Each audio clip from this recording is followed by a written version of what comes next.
Alright, time to make another video because I guess I'm a little bored.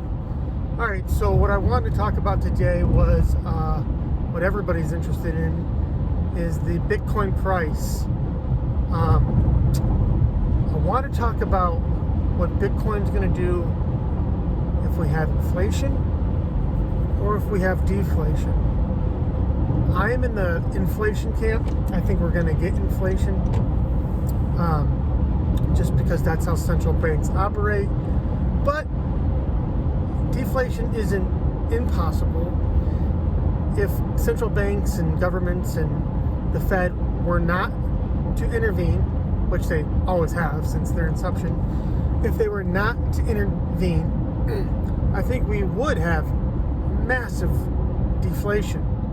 We just saw this example with, I forget the name of it, but that huge Chinese real estate company, Invergrade or something, Invergained or something, and it was like 20% of all real estate in China, and they were going to go belly up, or they were insolvent, all this good stuff that we remember from 2009. So they're going to go insolvent, and we caught wind of that this week, and the Bitcoin price kind of dipped in relation to it. Now, why did it dip into relation to it? Because there's starting to be a risk-off event. Oh my God, the Chinese stock market, the Chinese economy is going to get its butt kicked, and therefore it kind of started to affect American stocks. All right. So in that little isolated event, that was like what? Okay, the buildup of the Chinese company, real estate company, was, I don't know, months, years. But that event where they look to be insolvent, it looks bad. What's going to happen? Is anyone going to bail them out? Is no one going to bail them out? How bad is this going to blow up? That isolated event was starting to kick the stock market's butt. I think it was down 600-700 in one day or something like that. Started to go down. A little bit of fear started growing. Now, if central banks around the world, like the Chinese central bank or the American one, were not to intervene in situations like that, yeah, I could see a big deflationary event happening. Everybody gets worried. These overpriced stocks, these overpriced real estate, it would come crashing down. Because, I don't know, there's just too much money in the system. Too much pumping is going on. So it would come crashing down to find some type of natural order. But that did not happen. I'm not sure if you saw this, but I believe the Central Chinese Bank issued something like $150 billion to that Chinese real estate company, and everybody's tension was eased. Oh, it looks like the central bank is going to bail them out or use some stimulus to prop up their assets. We've seen this time and time again. This is almost like a monthly or yearly type of thing. So now the game can continue. If the central banks didn't intervene, we would have deflation. Now that the central banks and different governments around the world do intervene, we have the continuance of inflation. Now, which one are you betting on? I think they're always going to intervene. I don't think there's ever going to come a time where they say, if there's too much inflation, the purchasing power of our fiat money is going too low. We're just going to stop intervening in these risk-off, these highly volatile events. We're just going to stop. I don't think that's ever going to happen. I think they're always going to continue to do that. So what does this have to do with Bitcoin? So let's take the deflation. If central banks never intervened, there would be a huge risk-off event, and everybody would pull their money out, and all these assets would come crashing down. I don't know what fair value is, but it's lower than right now. Stocks would implode, real estate would implode, and Bitcoin price might implode. Price. So the reason I say that is the Bitcoin price might implode. It might go down if we had this massive risk-off event, and but everything would have a massive risk-off event. So if that were to happen, I think there were to be an escape to the dollar as the fiat, because everybody has to run somewhere, so they'd run to the dollar. Remember, this is deflation. So I think they would run to the dollar, but they would also run to Bitcoin, because they're realizing the system that these fiat economists have set up and this fiat central bankers have set up is imploding. It's not doing well. Stocks were the sure thing. Let's get out. Hey, let's get some cash. Everybody's going to cash. That's good. You know what? Instead of all cash, because it is inflating away, let's run to Bitcoin. So I do think there would be some flight to Bitcoin. Now the price is tricky. In a deflationary environment, maybe the price goes up because everyone realizes Bitcoin is better, stronger, the greatest money ever invented. Maybe it goes down just because there's so much money in the system that everything has to come down. But what I do think what would happen in a massive deflationary spiral, or whatever those people call it, is that the Bitcoin price, the Bitcoin purchasing power, how much does one Bitcoin get you? It's going to go up. The purchasing power would go up of Bitcoin.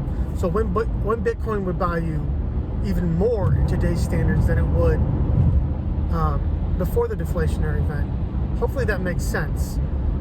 So Bitcoin might go down in value, but it might get you 5 cars because everything's coming crashing down. And relative to Bitcoin, the purchasing power would stay up. All right, as you can see, Bitcoin's never the wrong answer. Let's take the other approach. Let's take inflation.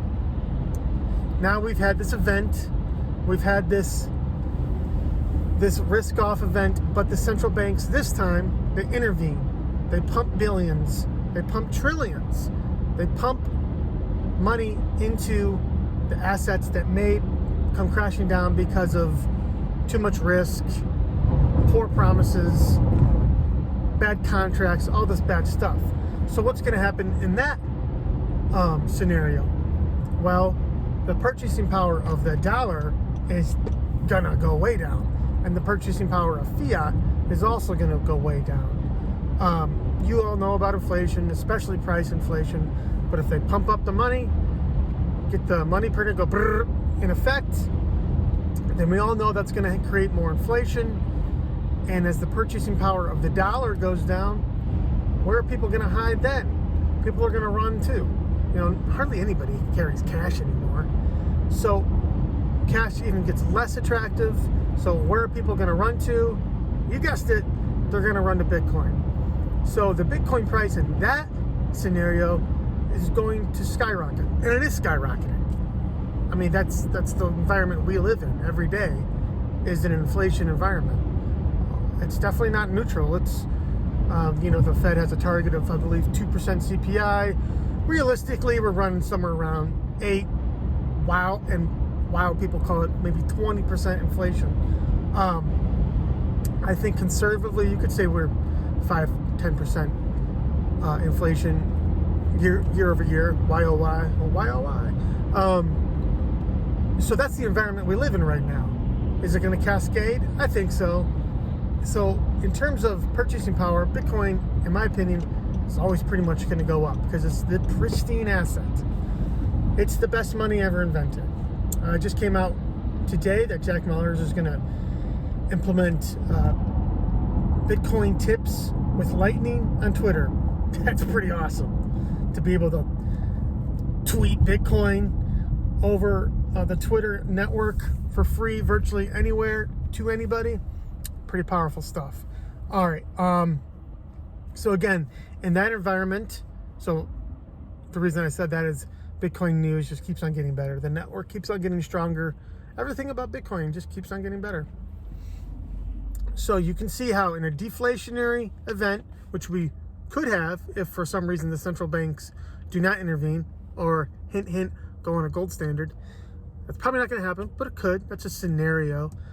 So in that deflationary event, what they like to call the barbell approach, deflation, inflation, and that barbell in the deflationary event, Bitcoin price does go down, but the purchasing power of it goes up.